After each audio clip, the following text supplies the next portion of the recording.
नमस्कार। हिंदी की पाठशाला यूट्यूब चैनल में आप सबों का स्वागत है। अब हम लोग अब्दुल रहीम खान खाना का अगला दोहा पढ़ेंगे।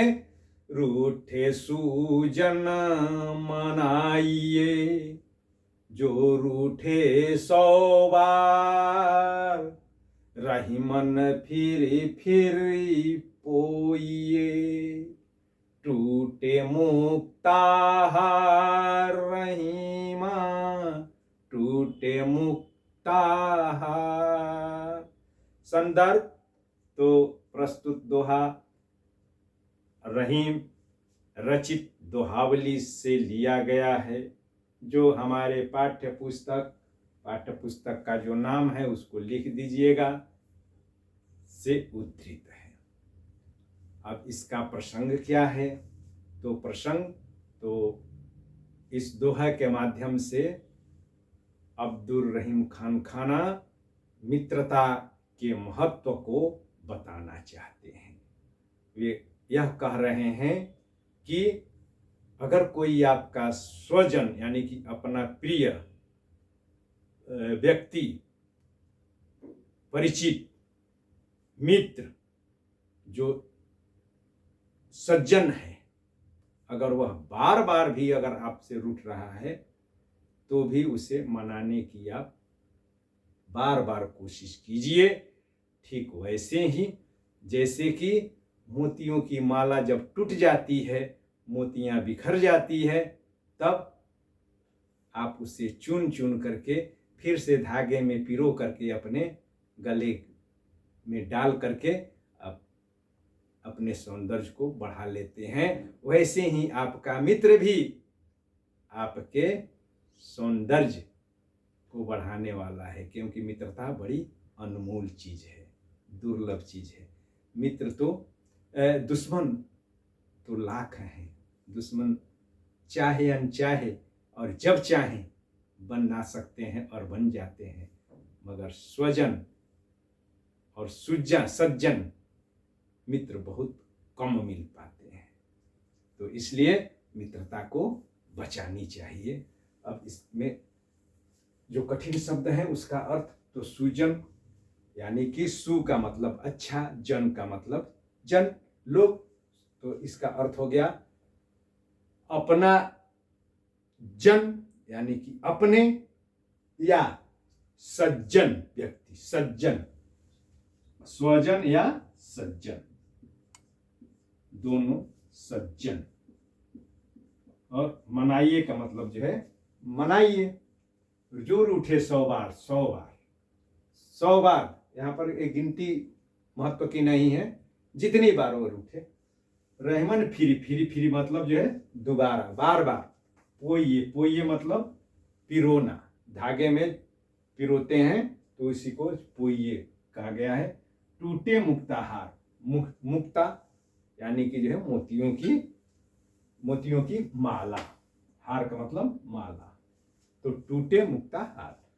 तो अब इसका सरलार्थ और व्याख्या हम लोग देखें कि रहीम कवि इस दोहे के माध्यम से यह बताना चाह रहे हैं कि अगर कोई आपका सगा संबंधी मित्र जो सज्जन है, अगर वह बार बार रूठ रहा है, एक बार दो बार ही नहीं, अगर वो 100 बार भी रूठ रहा है, तो भी उसको मनाइए। मना करके उसे अपने पास लाइए। ठीक वैसे ही जैसे कि गले में जो आप मोतियों की माला धारण करते हैं, वह अगर कभी टूट जाता है तो मोतियां बिखर जाती है।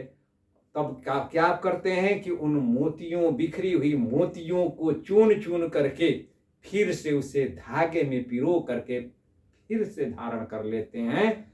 वैसे ही जो आपके मित्र हैं, जो सज्जन हैं, अगर आपके किसी कृत्य से या व्यवहार से रूठ गए हैं, बार बार रूठे जा रहे हैं, तो भी उनको आप मनाइए, बार बार मनाइए। तब तक मनाते रहिए जब तक कि वे मान न जाते हैं, क्योंकि मित्रता बड़ी अनमोल है और दुनिया में सज्जन बहुत कम है। तो अब इसकी जो है विशेष और केंद्रीय भाव, तो केंद्रीय भाव यही है कि सज्जन व्यक्ति आपके जीवन में मोतियों की हार की तरह होते हैं। जैसे मोतियों का हार जब टूट जाता है तो उन मोतियों को फेंका नहीं जाता है, उन्हें वापस धागे में पिरो करके हार बना लिया जाता है, और वह हार आपके सौंदर्य को बढ़ाता है। वैसे ही वह स्वजन या सज्जन आपके सौंदर्य को, आपके सामर्थ्य को, आपके वैभव को बढ़ाने वाला होगा। तो और इसमें जो है छंद क्या है, तो छंद तो दोहा छंद है।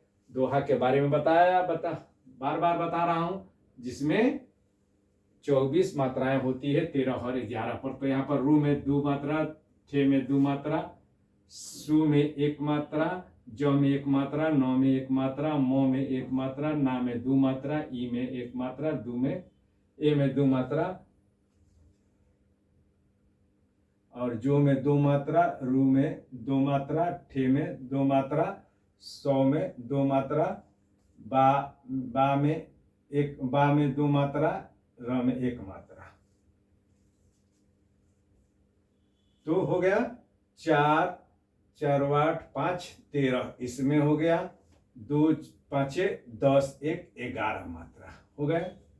और भाषा इसकी तो सरल है, सहज है, और यहाँ पर पोये के कारण, पोये जो है, पोये अवधि भाषा का शब्द है। तो और यह भाषा सरल है, सहज है, प्रभावशाली है, और इसमें अलंकारों का प्रयोग होने के कारण श्रुत्यानुप्रास अलंकार है इसमें, और इसमें फिरी यानी कि एक शब्द की 2 बार जब आवृत्ति होती है सौंदर्य लाने के लिए या मात्राओं की गणना को संतुलित रखने के लिए, तो उसको पुनरुक्ति प्रकाश अलंकार कहते हैं। तो फिरी के कारण इसमें पुनरुक्ति प्रकाश अलंकार है, पुनरुक्ति प्रकाश। और अंत्यानुप्रास तो है ही, अंत्यानुप्रास बार हार, और उसके साथ इसमें उदाहरण अलंकार है। उदाहरण एक कथन को दूसरे कथन से प्रमाणित करने का प्रयास अगर होता है तो उसको उदाहरण अलंकार कहते हैं। तो रूठे सुजन, स्वजन या सज्जन की तुलना मुक्ताहार से किया गया है, और इस मुक्ताहार यानी कि मोतियों के माला के उदाहरण से समझाने का प्रयास किया गया है, इसलिए इसमें उदाहरण अलंकार है। बहुत बहुत धन्यवाद।